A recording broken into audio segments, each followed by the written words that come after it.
Déclaration politique de la majorité des députés provinciaux de l'Union sacrée du Congo central relative aux dernières élections de gouverneurs, vice-gouverneurs et sénateurs. Nous, députés provinciaux du Congo central, membres de la plateforme politique de l'Union sacrée de la nation, l'USN en sigle, réunis ce jour du 14 mai 2024 afin de fixer l'opinion sur la situation qui prévaut dans notre province avant, pendant et après les récentes élections du 29 avril 2024. Attendu que, par sa décision numéro 015-CENI-AP-2024, la CENI avait fixé l'organisation des élections de gouverneurs, vice-gouverneurs et sénateurs dans toutes les provinces de la République démocratique du Congo, notre province étant aussi concernée. Attendu que 14 candidats gouverneurs et 62 candidats sénateurs étaient réunis sur les listes définitives de la CENI aux fins de compétir à ces scrutins au second degré.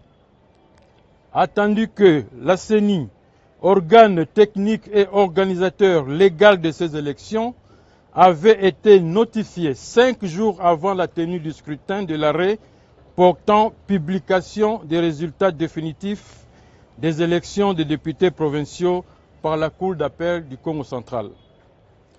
Attendu que tous les candidats avaient fait accréditer leurs témoins de ces élections.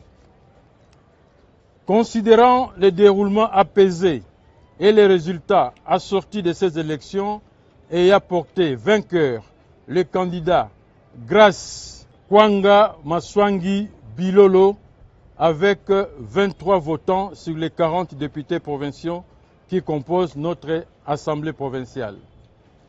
Ayant suivi avec étonnement et regret un minuscule groupe de 6 de nos collègues dont la seule motivation est de chercher par toutes les voies et moyens comment déstabiliser l'inquiétude de la population et mettre à mal l'élan de développement né de l'élection du gouverneur Grace Kwanga Maswangi Bilolo.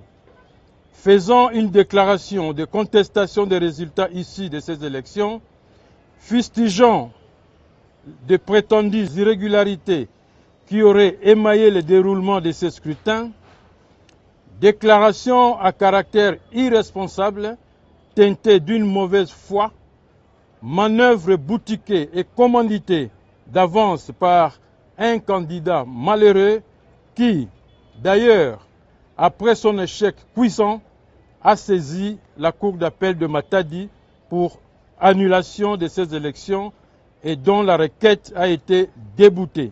Et qui, aujourd'hui, toujours dans sa soif de se maintenir injustement au pouvoir dans une province qu'il n'a pas pu diriger convenablement en 2 ans de gouvernance, il est allé interjecter appel au Conseil d'État dans l'espoir de vouloir s'accrocher toujours au pouvoir alors que déjà vomi par la population et battu sèchement lors des élections par son ancien vice-gouverneur. Considérant que notre province chère à Simon Kimbangu, Joseph Kasavubu, Edmond Zezanlandu, Nkaka Nemwanantsemi et j'en passe, reste et demeurera toujours une havre de paix et un modèle sur les valeurs traditionnelles, lesquelles nous enseignent l'amour, la tolérance, la cohésion, la reconnaissance d'autrui et l'unité inspirée de Makuku Matatu. Déclarons ce qui suit. 1.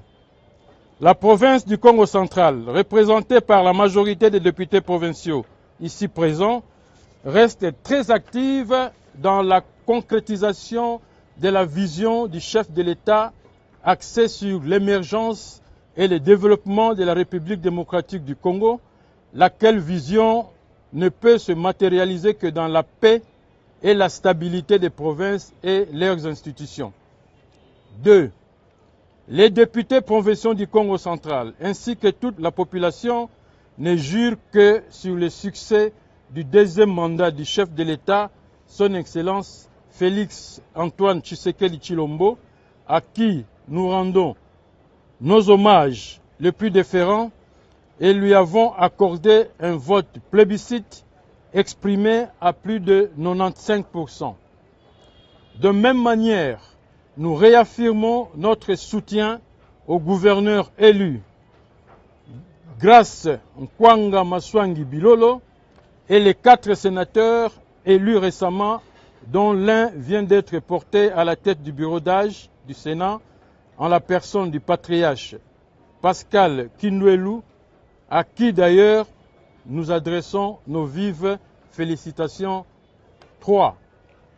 Contrairement à ce qui se distille dans les réseaux sociaux et certains médias par une frange de politiciens en perte de vitesse et mal intentionnés, nous affirmons à haute voix et avec toute responsabilité que les élections du 29 avril 2024 se sont déroulées dans toute la transparence et en toute crédibilité, car cela n'a heurté aucune disposition légale en la matière, et ce, conformément à l'article 58 de la loi électorale en vigueur qui stipule un électeur se trouvant en difficulté de voter peut se faire assister par un autre électeur de son choix, à condition que celui-ci ait déjà voté.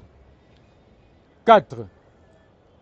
Dénonçons et condamnons avec rigueur le comportement belliqueux de M. Guy Bandou Ndungidi, gouverneur sortant et candidat malheureux aux dernières élections du 29 avril, qui, dans sa sale besogne, et pour les intérêts d'un petit groupe de commanditaires basés à Kinshasa et ennemis de la province, veut réduire en néant tous les acquis de la République démocratique du Congo et ceux de notre province du Congo central, en voulant, pour satisfaire son appétit véreux, discréditer et mettre en mal l'organisation des élections démocratiques de notre pays. Ce dernier ignore que chez nous, le Né-Congo, il y a un adage qui dit « Lekila kumosi, vumbukila kumosi ». 5. Attirons l'attention de tous que les résultats de ces élections demeurent l'expression de la volonté du peuple Mukongo à travers ces élus que nous sommes, dont la majorité est ici présente, résultat dûment confirmé par la Cour d'appel du Congo central et dont nous demandons au Conseil d'État de confirmer. 6.